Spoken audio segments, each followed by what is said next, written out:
going on, MMA fans? I'm back to do my MMA Corner number 19 video. I'm going to go over some topics that were sent to me, plus give a shout out and talk about something that happened over the weekend, as far as something I was involved in.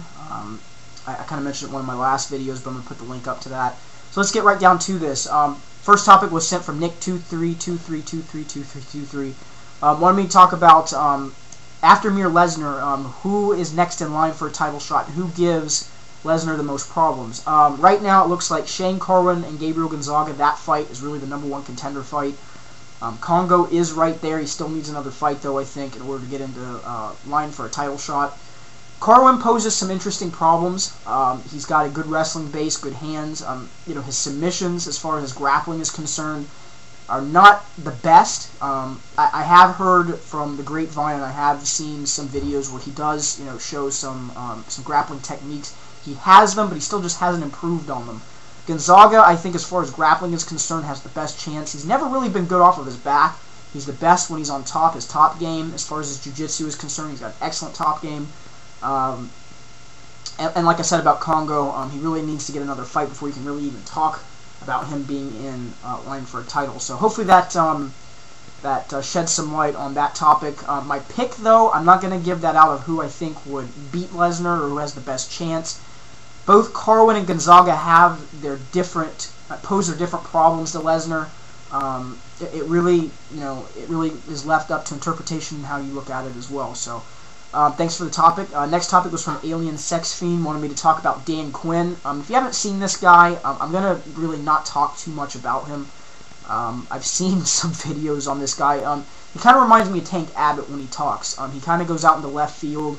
He's really, really out there. This is the guy, of course, he was a linebacker for Notre Dame. This is a guy that believes that stevia and water equals cold fishing, and it makes your body stronger in old age. Definitely not the case, but anywho, he believes it. He's had losses to Frank Mir, Jason Lambert, and Carter Williams. He's called out Frank Mir, he's called out Kimbo. This guy is really, as far as his career is concerned in MMA, is over the hill. I guess, some of the guys he's fought are newcomers into MMA. He's done okay against them, but he starts getting up against high-level guys like Frank Mir, and even Kimbo Slice, I believe, beats this guy. This guy really is way out there. If you haven't seen any of his videos, if you want to go check him out, go ahead.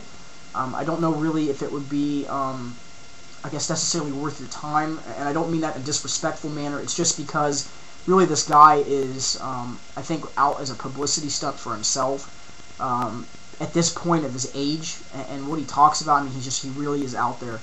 But anywho, thanks for the topic. AJ Orton wanted me to talk about, AJ Orton 34 wanted me to talk about who fights Miguel Torres next in the UFC. Really no one in the UFC can cut down the bantamweight. His next fight is going to be Brian Bowles, though, and that's going to be an interesting fight. Brian Bowles, excellent striker, good wrestling, good submissions, good submission defense. His last fight was Will Ribeiro. He's got the wins over Marcus Galval, Demasio Page, and also Charlie Valencia. But he's going to pose some interesting problems to Miguel Torres. It's going to be an interesting fight. Vanderlei, what's next for Vanderlei? He's probably going to get another fight at 205. I don't know how well he's going to fare. If he doesn't do well in that fight, or even if he does do well, I think he cuts down to 185. He needs to work on his striking. He needs to work on his boxing skills. He needs to get back to that Muay Thai clinch, which he was really, really good at in Pride.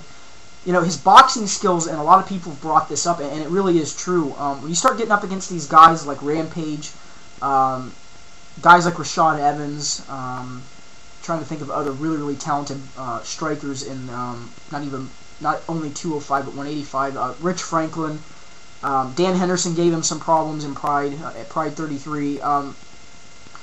It's just his striking now at this point of his career, now at this point in the evolution of MMA, you've got guys that are just, their level of boxing is just absurd. And when you get into the throwing lanes and you get into the pocket and you start wailing your arms like he does and like he did in Pride, if a guy has got good enough boxing skills with the counters, he's going to catch you.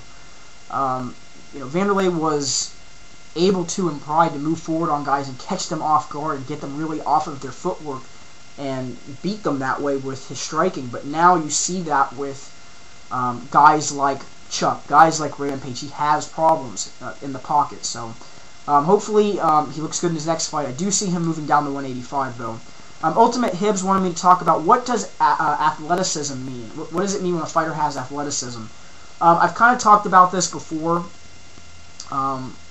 way back in the day when I first started this channel, but it's when someone's born with gifted talents, and that doesn't mean MMA. It just means that they're a good runner, they're strong, they got good cardio, and when they transition that into whatever they do, they catch on just like that. There's a lot of guys like John Fitch, and John Fitch admits that he's not, the most athletic guy.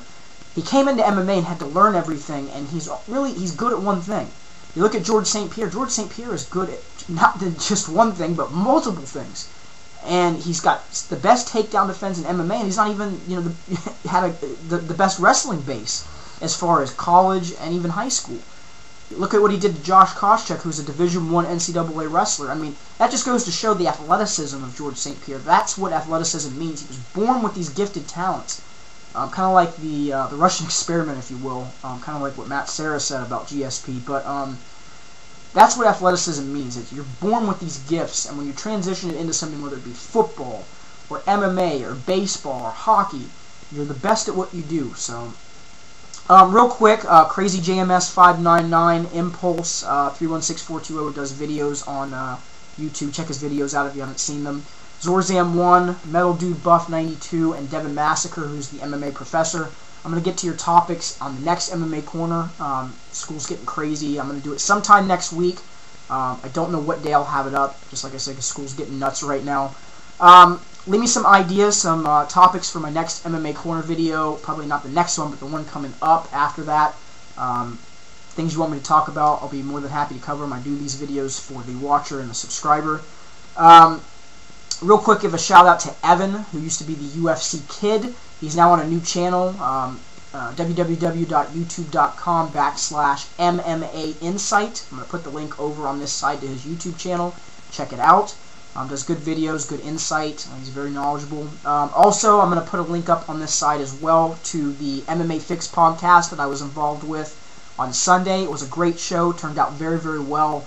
The guys that were on there, both very, very nice guys, Peter DeSanto and James Solera.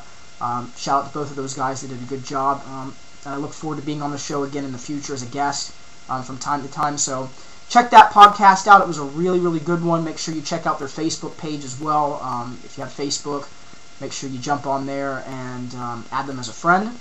And on that note, you guys, have a great day.